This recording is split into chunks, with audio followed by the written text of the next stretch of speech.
আর কচুর ভিডিওটা করে নেই।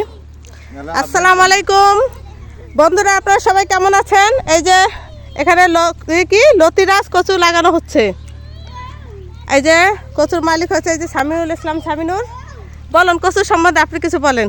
আসসালামু আলাইকুম। এই লতা কচু আমি ইউটিউবে দেখছিলাম বা তার আমার বাড়ির আশেপাশে বাড়ির আশেপাশে কিছু দেখছিলাম, দূরেও কিছু দেখছিলাম। তা আমার আশা লতা কচু গাড়ি, লতা কচু অনেক পুষ্টি আছে।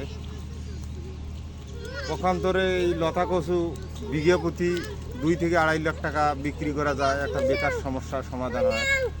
বর্তমানে আমিও বেকার আছি, কোনো চাকরি বাকরি নাই, ওই জন্য আমি লতা কচু গাড়তেছি। লতা বিক্রি করি যেন আমি স্বাবলম্বী হই, ওই চেষ্টা করতেছি। ওই জন্য আমি লতিরাজ কচু আনলাম বাইক থেকে, শুধু তারাগঞ্জ। একটা লতা কচু কুলির দাম হচ্ছে মাত্র 3 টাকা। আর এটা কত টাকা বিক্রি করবেন? কারণ আশা তো করতেছি 2 থেকে 2.5 লাখ টাকা বিক্রি করব, যেহেতু মানুষের কাছে শুনছে, আমি এখনো নিজে করি না, এই প্রথম লাগাচ্ছি। তাহলে পিস প্রতি কত করে হবে? এখন যদি একটায় 3 টাকা পড়ে, তাহলে বড় হওয়ার পরে কত হবে? 15 টাকা 20 টাকা।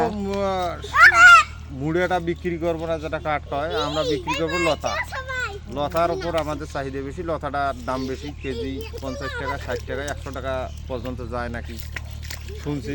বাজারেও দেখি 100 টাকা 70 টাকা 80 টাকা। ওই আশা করি লাগাচ্ছি। আপনারা পরবর্তীতে আরও কচুর কী সম্পর্কে রোগ ব্যাধি আছে বা কী করলে ভালো, আমাদের পরামর্শ দেবেন আমার ভাবি ইউটিউব চ্যানেলে। ধন্যবাদ। দেখি ওই বাচ্চারা অনেক খেলাধুলা করতেছে। অল্প করে দেন, বেশি দেন না, একদিনে দেওয়া যাবে না।